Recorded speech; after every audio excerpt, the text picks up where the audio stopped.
Hey everybody, welcome to Axie Oasis. My name is Wade, and this is my first video where I am going to be talking about how to start a breeding farm. And I started with Aquas, and as you can see on my screen here, I have six virgin Aquas that I purchased yesterday for an accumulated 3 ETH in total. And I have just loaded this account with enough SLP and AXS to breed out an entire ABCD farm. This is going to be my first time breeding, but I've spent a ton of hours speaking with and watching other videos on breeders. If you've watched my About video, you know that I have been playing for the past 3 months and have a pretty good understanding of the meta. Played and cracked the top 100 last season, so now I've just loaded a new account. I have a bunch of other Axies, other than these guys, that I plan on using for PvP, but this is my start at a breeding farm and um, going through everything and all my thoughts surrounding it. So yeah, let me get started. So to begin, what was I thinking? I know that one of the most common builds is plant tank and double aquas, usually midline aqua with Nemo, and a backline aqua with koi. Very standard. If you guys have seen any other videos on Axie Infinity, I'm sure you've seen classic double aqua build. So what I did was I went out and looked at what I think are, and what pretty much everyone thinks are, pretty standard midline aquas for given the state of the current meta. So what I went out and did was I looked for aquas that had Nemo on the tail, goldfish on the back, and then when it came to the mouth and horn, I didn't really distinguish between piranha, risky, and lamb. I think they all kind of have a place, and I think they're relatively interchangeable when I thought about it. So I selected those three for the mouth, and then Shoal Star or Aranda. I got three with Aranda. I think Aranda is significantly better. Has more shield. Both are ranged. Both get rid of last stand. So these are all things that if you have played before are going to make sense to you, and if not, I'm going to be covering kind of more basic game builds and the meta in another video. But for now, just take me at my word. That's what I was thinking about. How did I come across these six? I think is probably the best place to start. I got them all sitting here nice and neat in my Ronin account, but let me show you what I went through and why I ended up on these six, and then I'm going to give my thoughts on how to read them. So, when I was starting, if anyone's been in the market, I just went through, I knew I wanted Nemo. I knew that I wanted goldfish. I could type goldfish. And then the mouth I was pretty indifferent with. So this is going to let me look at riskies, lamb, as well as piranha. And then, like I said, on the horn, what was I looking at? I was looking at Shoal Star or Randa. Okay, so 233. Oh, right.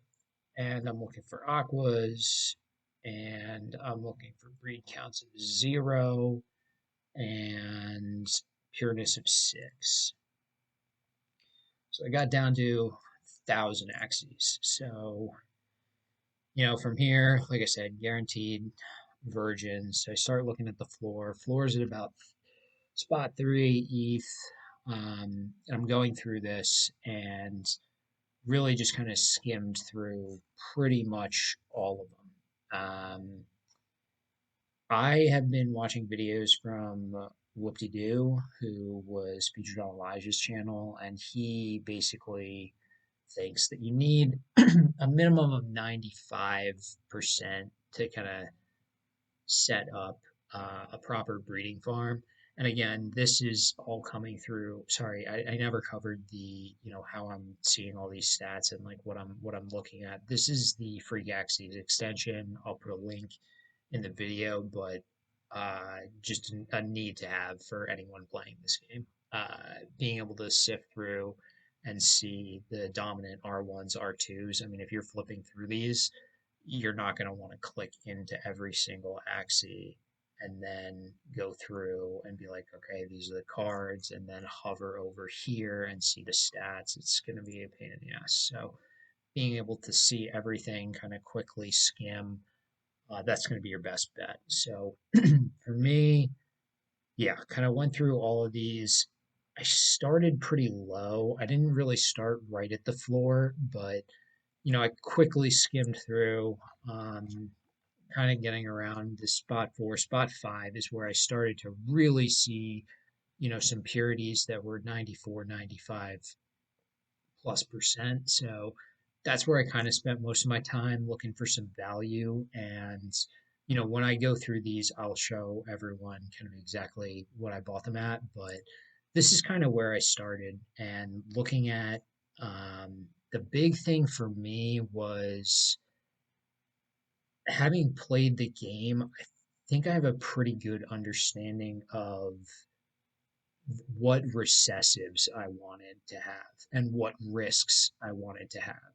So when I looked through them, let me get a good example.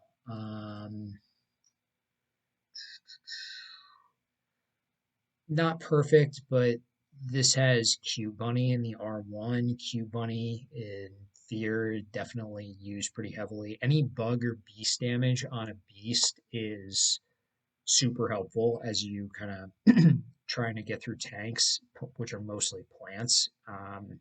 And Aquas can have some trouble kind of doing that. So that's one of the big ones, but not just any uh, plant card, right? Like leaf bug, that would be no good, right? Like I don't have any, plant cards to pair with that. That's going to be another zero cost with Nemo. So when I'm looking at this, like, okay, this is 90%. So with a 90% is probably a little low for purity to kind of compare this, but when I looked at these recessives, I was very conscious of picking advantageous recessives. That was kind of my real sticking point. So I'm gonna just go through and try to find something. Okay, like this is a pretty good example right here. So hockey, this is a 94% purity. So when I look at this immediately, Nemo and Koi, I was very focused on just Nemos for this breeding farm. But if you are thinking about what to breed, this is a perfect example. So Nemo is what I want because I'm thinking about building midliners, but Koi and Nemo are pretty interchangeable when you kind of replace stuff onto the back line for pretty much starter builds. So when I think about that, those are like really great traits to see there. Then you have two goldfish, which is good. You have a snail shell, which is probably the biggest risk in this entire build. It is on your R2, which is not terrible. But right here, this is Pocky, which is a phenomenal beast card because sorry, you're not gonna be sorry, you're not gonna be able to see that because it is not the dominant gene. Pocky is actually a great beast card because it does a ton of damage and being able to get through plants, and it gives you a bonus if you go through if you have another um, bug on your team. And Indez put out a video a little while ago. I thought it was super interesting on the idea of doing a bug tank with multiple Pockeys on, an Aqua and a bird, I think he did, but I'm not certain. And anyway, the idea is having beast damage on your horn there with Shoalstar or Orenda. I mean, that's where you're trying to like do most of your damage. So I think this is just exactly what I was sort of fishing for. And when I go through my builds, you'll see that I have some R1s and some R2s where I have some plant and beast imperfections, which bring the purity down. But honestly, like if I hit one of those, I'm actually going to be excited. So just looking at this, and then just to hit on the other stuff, the other two bird parts, Lucas being an R2, like having imperfect eyes is pretty much it's not as important because it doesn't mess with your move set. But for me, when I was thinking about breeding pures, if I had any issue at all, I definitely would have erred on the side of having bird parts because bird parts don't mess with your speed for Aquas. So if you get a bird part in either your moveset or your eyes, you're not going to slow it down, which is usually the most important thing. Yes, you're going to sacrifice a little bit on health, but nothing too dramatic. That's not going to make the Axie useless. So this I think is a really good example. Like, yes, this is only a 94% purity where it falls out of whatever premium um, Axie breeders probably would think um, to to make, but the idea that you have something like that is actually advantageous in my book. Um, so yeah, that's just kind of an example, just kind of live going through the market, looking at something else, and yeah, when I saw some of those, I jumped on them. So let me go through. Why don't I go through those? All right. So back to my guys. Um, and in here, I just labeled them A, B, C, D, E, F for now. I'm only going to use four of these, but as I was going through them, I was really trying to think about, what am I gonna use and what am I gonna breed together. But yeah, I'll just hit on them. I'll hit on them all really quickly, and what was I thinking? So this first aqua again, 97% purity, and I got it for spot 4.6. Yeah, you guys can see it in the video. That's good. 97% purity. It's pretty great. I mean, I have double Nemo, goldfish, shoal, piranha, and I have one eye that's off here. Um, and all of my non-dominant traits are in R2s, which have like a 3.2% chance of hitting in each of them. So I just loved loved this guy. Wanted to get him, and coming in under half an ETH is was pretty good, I thought. I haven't bred before. I haven't bought a lot of virgins. I really have been grinding on what I think are the best things to just use in the arena. So I haven't really looked at the market intensely for virgins. But I can tell you of the past 2 days, as I've been looking at these guys and trying to acquire them, I would pull up 30, 40 the night before and just I let it sit overnight just to see. Almost all of them sold. I mean, I got left with three or four at the end of that, and they had their reasons for that, but these things do move. I don't know if I've really heard anyone talk about it, but these axes are moving. I mean, half an ETH is nothing to scoff at. I mean, this is a lot of this is a lot of money. And I was like, there can't be that many people that are in the market for these things. I thought there's much more for floor axes, spot 1.5 to 2.5. Some of my most expensive ones before I bought this were like spot 3. I was like, wow, this is really splurging. So this is easily the most that I've spent on Axies.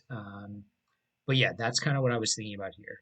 High, um, high purity, um, yeah, high purity, and definitely having the traits that I wanted in D1 and R1. So that one was kind of a no-brainer for me. This one was just another, primaries. You guys can all see here.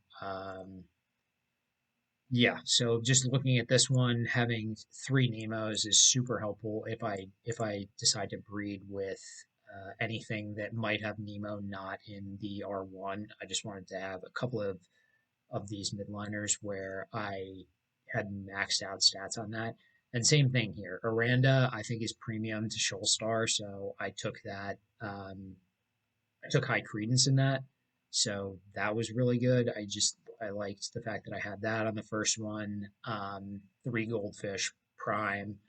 Tiny turtle is my biggest risk, obviously, here is going to come from my eyes. But most of the other Axies I bought had fully dominant eyes. And kind of the way I thought about this was okay, like this is a pretty much locked uh, skill set for what I'm looking to get from a card standpoint.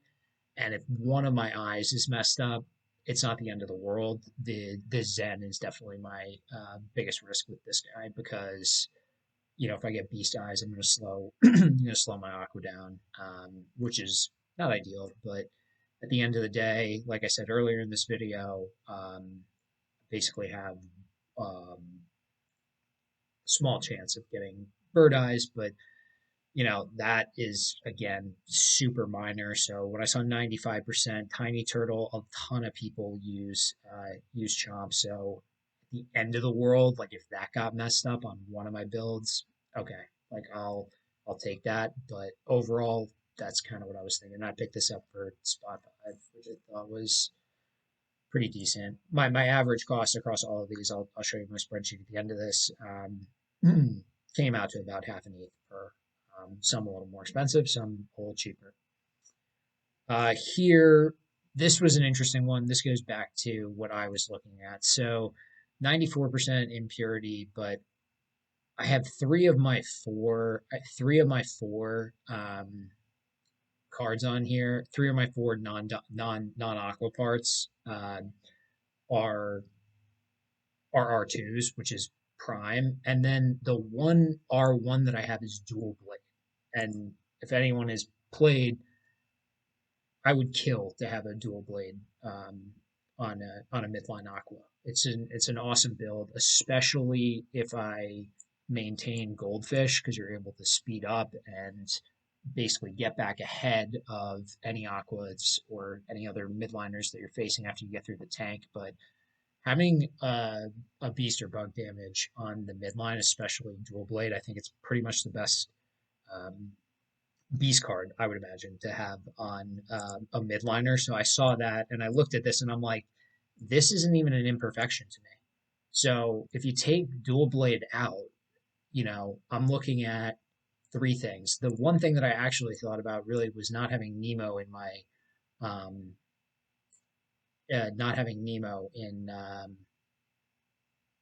an R1. I think of that as almost a similar risk. But just like, again, this is kind of hitting on the same fact that I was talking about purity and thinking about all of the move sets and how this is going to work in unison. And as I breed these and then crossbreed them again with other families, um, that was something I was taking into account. With this guy, all right. So again, this is pretty similar. I mean, this is pretty much the same deal as the other beast. Picked this one up for spot 5.9. This is a little more expensive, and why is this more expensive? This is expensive because I got three Nemos, two goldfish, but I have a sandal. Sandal is another phenomenal R1 to have in there. I don't even really consider this an imperfection. So if I don't consider this an imperfection, all I have is one beast eye as well as having catfish in the R2. So that's basically my biggest risks with this guy. but overall, pretty awesome Axie in my opinion. And again, having the Aranda as the primary here, it's just a huge, just a bonus. I mean, I just truly prefer it to Shoal Star, but that's just me. Um, just kind of fly through these again. Again, pretty similar. I mean, you guys are probably getting the getting the gist of what I've been saying here. Again, 97% purity. This was a pretty penny. This was spot 6.2, 6.3. Um, but you can see why. I mean, I have triple Nemo, Goldfish, Shoal Star, Risky. I have one defect eye, and then my R2s are dual blade and garish worm. I mean, phenomenal. Anyone who's played knows garish is poison when chained. Does 100 damage, I think 50 shield, and dual blade is 120 or 130 damage, and a little bit of shield, 20 shield or so. So all of that right there, like if one of these hit, if both of them hit, which is I don't know, I'm not going to do probability, I'm not going to do math on the fly here, but low probability that both hit. I guess that would be bad, but overall, this is just going to be primed to breed with because I just see him kind of as a little bonus. Like if these hits, those are high demand like premium builds that would kind of come through there. So yeah, just another one to think about. And then the final one, this guy, I just really like the way this guy looked. On top of the fact that he's got some really good stats. Um, I picked him up for spot 4-1. And yeah, perfect eyes, no issue here. I have Cuckoo is a risk for sure because if I get Cuckoo and Nemo, I got 2-0 costs, and then that's just never gonna be great. But I do like Garish Worm. I mean, the like I said back on the last one, you know, having the poison is huge. Being able to put up shield, do high damage, and have beast or bug damage against plant tanks. I can't stress it enough how valuable that is. So hopefully that's just like sharing a little bit about how I thought about these guys and um, bred them, or I haven't bred them yet, but how I was thinking about them in conjunction with why I purchased them. Yeah, so after just going through all those, it's probably a lot. You know, I flipped through the six that I looked at and purchased. I am only gonna breed four of them in an ABCD farm. I'm gonna look and figure out exactly how to do that. I think I'm gonna separate that out into a separate video, just because I, you know, kind of went into a lot of detail on what I selected there. Um, but yeah, took a lot of time to kind of comb through the market. I thought I was going to be able to do that live, but I did take a lot of time to really think about what the traits were, how I was going to breed together, where are my risks. Always think about your risks anytime you're doing this stuff. Um, and like I said, some of my risks are aqua parts. I see some of the Navaga tails, and I think I have some catfish genes in my R2s.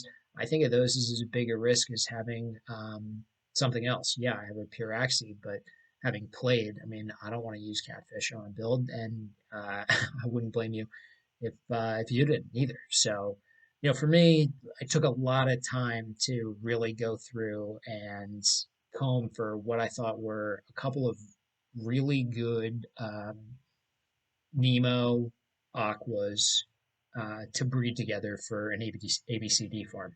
Um, so yeah, next video I will go through the breeding selection process and talk about what I'm gonna breed together.